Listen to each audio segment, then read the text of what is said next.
Have you ever looked at a reading or listening text, started highlighting words and thought, oh, I need to pre-teach this one and this one and this one. Before you know it, you've got a list of 10 or 15 words. But here's the question. How do you decide whether a word is actually blocking? Because in the last video, I argued that we shouldn't pre-teach vocabulary automatically. We should only pre-teach words that genuinely block comprehension. The problem is, that's much easier said than done. So today, I'd like to answer a simple question. What actually makes a word blocking?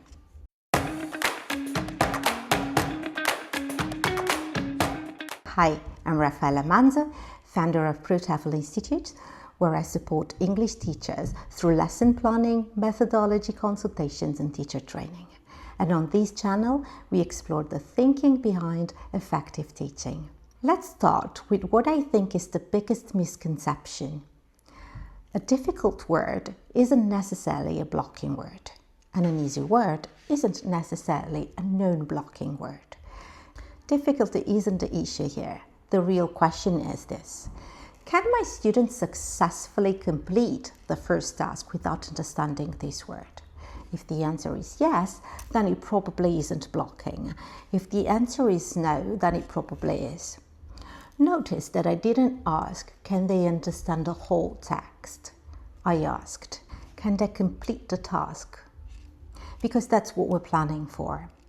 And this is where I think the task becomes more important than the text itself.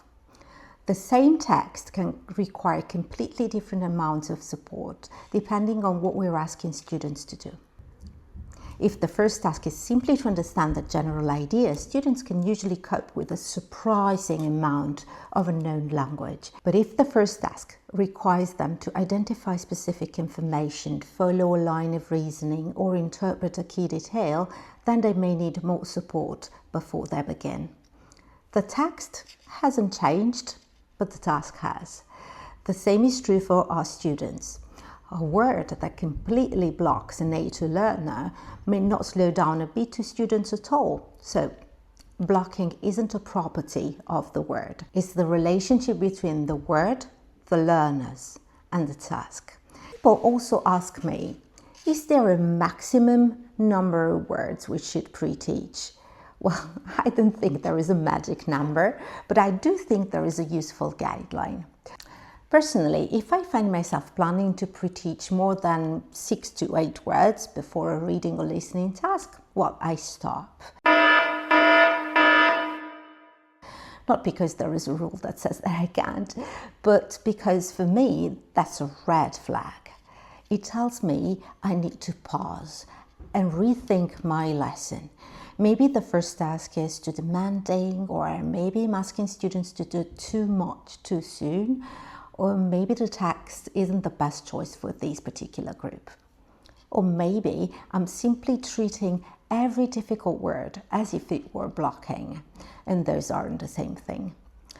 In practice, once I start asking, do students actually need this word to complete the first task? Well, my list usually gets much shorter. So, what makes a word blocking? It's not how difficult it is, it's not how rare it is, and it's certainly not whether you think students should know it. A blocking word is a word that prevents these learners from successfully completing this task. That's the decision we're trying to make. And once you start looking at vocabulary this way, something interesting happens. You usually end up pre-teaching far fewer words. In the next video, we'll move on to the next decision. Once you've decided which words to pre-teach, how should you actually teach them? Should you use pictures, translations, definitions, examples, or something else entirely? That's what we'll explore in the next video. So if you don't want to miss it, make sure you're subscribed. And if you'd like more ideas like this delivered straight to your inbox, feel free to join the ProTEFL newsletter as well. I'll see you in the next one.